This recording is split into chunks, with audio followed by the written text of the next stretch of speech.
ഇപ്പോൾ ചില റിപ്പോർട്ടുകൾ കൂടി വരുന്നുണ്ട്. അതിലൊന്ന് ഡൊണാൾഡ് ട്രംപിനെ ബെഞ്ചമിൻ നെതന്യാഹു ഫോണിൽ വിളിച്ചു എന്നുള്ളതാണ്. നിലവിലെ യുദ്ധ സാഹചര്യം ചർച്ച ചെയ്തു എന്ന് അന്താരാഷ്ട്ര മാധ്യമങ്ങൾ റിപ്പോർട്ട് ചെയ്യുന്നുണ്ട്. മറ്റൊന്ന് ഈ യുദ്ധത്തിന്റെ ആഘാതവുമായി ബന്ധപ്പെട്ട് ഇപ്പോൾ പുറത്തുവരുന്ന കൂടുതൽ വിവരങ്ങളാണ്. ഇറാനിലെ മിനാബിൽ അവിടെ ഒരു സ്കൂളിന് നേരെ നടന്ന ആക്രമണം സംബന്ധിച്ച് നേരത്തെ റിപ്പോർട്ടുകൾ വന്നതാണ്.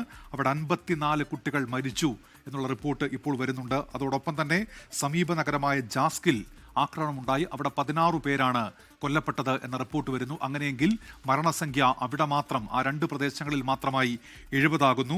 ഒപ്പം നിരവധി ആളുകൾക്ക് പരിക്കേറ്റിട്ടുണ്ട്. ഈ രണ്ടിടത്തുമായി മിനാബിലും ഒപ്പം ജാസ്കിലുമായി 90 പേർക്ക് പരിക്കേറ്റു എന്നുള്ള റിപ്പോർട്ട് കൂടി വരുന്നുണ്ട്. അങ്ങനെ ഈ എത്രത്തോളം വലിയ ആക്രമണങ്ങളാണ് ഇപ്പോൾ നടന്നുകൊണ്ടിരിക്കുന്നത് എന്നതുമായി ബന്ധപ്പെട്ട് കൂടുതൽ വിവരങ്ങൾ വരുന്നുണ്ട്.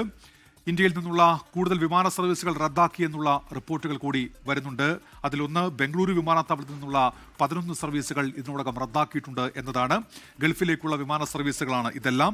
ദുബായ്, അബുദാബി, ദോഹ എന്നിവിടങ്ങളിലേക്കുള്ള വിമാനങ്ങൾ റദ്ദാക്കി എന്നുള്ള കാര്യം ഇപ്പോൾ ബംഗളൂരു ബ്യൂറോ കൂടി അറിയിക്കുന്നുണ്ട്.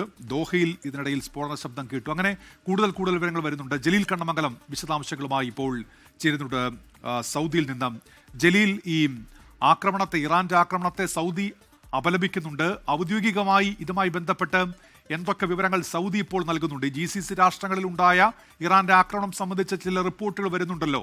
സൗദി ഔദ്യോഗികമായി സ്ഥിരീകരിക്കുന്ന എന്തൊക്കെ കാര്യങ്ങളാണ് ജലീൽ?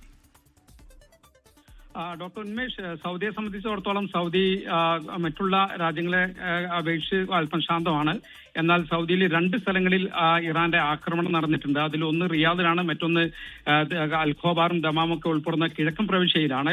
എന്നാൽ സ്ഥിതിഗതികൾ സാധാരണ നിലയിലാണ്. ഈ 2 ഭാഗങ്ങളും സുരക്ഷിതമാണ് എന്നും സൗദി വിദേശകാര്യ മന്ത്രാലയം അറിയിച്ചിട്ടുണ്ട്. എന്നാൽ ഈ ആക്രമണങ്ങളെയും അതോടൊപ്പം തന്നെ മറ്റു ഗൾഫ് രാജ്യങ്ങളിലെ ആക്രമണങ്ങൾ, ഇറാൻ നടത്തിയ ആക്രമണങ്ങളെയും സൗദി അറേബ്യ വളരെ ശക്തമായ രീതിയിലാണ് അപലപിച്ചിട്ടുള്ളത്. ഇറാനെ ആക്രമിക്കാൻ തങ്ങളുടെ ആകാശമോ മണ്ണോ ഉപയോഗിക്കാൻ അനുവദിക്കില്ല എന്ന് സൗദി നേരത്തെ തന്നെ പറഞ്ഞിരുന്നു.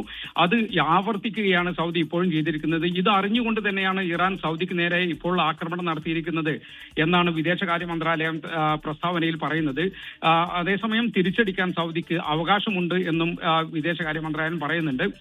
സൗദിയുടെ ഭൂമി, സൗദിയിലെ പൗരന്മാർ, അതോടൊപ്പം തന്നെ വിദേശികളായ ജോലിക്കാർ, സൗദിയിൽ താമസിക്കുന്ന വിദേശികളെ ഇവരെയൊക്കെ സംരക്ഷിക്കുന്നതിന് ആവശ്യമായ എല്ലാ നടപടികളും സൗദി സ്വീകരിക്കുമെന്ന് ഈ പ്രസ്താവനയിൽ പറയുന്നുണ്ട്. അതേസമയം ഗൾഫ് രാഷ്ട്ര നേതാക്കൾ ഈ സാഹചര്യങ്ങളെ കുറിച്ചൊക്കെ വളരെ ഗൗരവത്തോടെ ഇപ്പോൾ ചർച്ച ചെയ്യുന്നുണ്ട്. സൗദി കിരീടാവകാശി മുഹമ്മദ് ബിൻ സൽമാൻ രാജകുമാരൻ വിവിധ രാഷ്ട്ര നേതാക്കളുമായി സംസാരിച്ചു. UAE, Bahrain, Kuwait, Qatar, Jordan എന്നീ ഭരണാധികാരികളുമായി ഈ കിരീടാവകാശി ഇന്ന് ടെലിഫോൺ വഴി സ്ഥിതിഗതികളൊക്കെ ചർച്ച ചെയ്തു. അതോടൊപ്പം തന്നെ Egyptian president Abdul Fattah al Sisi, French president Emmanuel Macron, Pakistan പ്രധാനമന്ത്രി തുടങ്ങിയവരൊക്കെ സൗദി കിരീടാവകാശിയെ ഇങ്ങോട്ട് വിളിച്ച് ഈ കാര്യങ്ങളൊക്കെ ചർച്ച ചെയ്യുന്നുണ്ട്.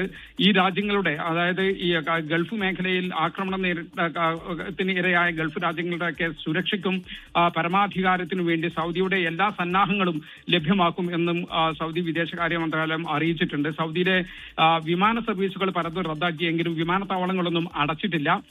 മറ്റുള്ള കാര്യങ്ങളെല്ലാം സ്ഥിതിഗതികൾ ശാന്തമാണ് എന്നാണ് അറിയിച്ചിരിക്കുന്നത്. എന്നാൽ യാത്രക്കാരെല്ലാം എയർലൈൻ കമ്പനികളുമായി ബന്ധപ്പെടണം യാത്രയ്ക്ക് മുമ്പ് എന്നുള്ള ഒരു നിർദ്ദേശം നൽകിയിട്ടുണ്ട്. ഇന്ത്യക്കാരെ സംബന്ധിച്ചിടത്തോളം എല്ലാവരും സേഫാണ്, സുരക്ഷിതരാണ്. മേഖലയിലെ നിലവിലുള്ള സാഹചര്യം കണക്കിലെടുത്ത് എല്ലാ ഇന്ത്യൻ പൗരന്മാരും ജാഗ്രത പാലിക്കണം എന്ന ഒരു നിർദ്ദേശം സൗദിയിലെ ഇന്ത്യൻ എംബസി നൽകിയിട്ടുണ്ട്. ഉന്മേഷ്, ലോകത്തെവിടെയായാലും ഏത് സമയത്തും 24 വാർത്തകളും ഓഗ്മെന്റഡ് റിയാലിറ്റി പാക്കേജുകളും എക്സ്പ്ലെയിനറുകളും വിശദമായി കാണാൻ ഞങ്ങളുടെ YouTube ചാനൽ നിങ്ങൾക്ക് സബ്സ്ക്രൈബ് ചെയ്യാം.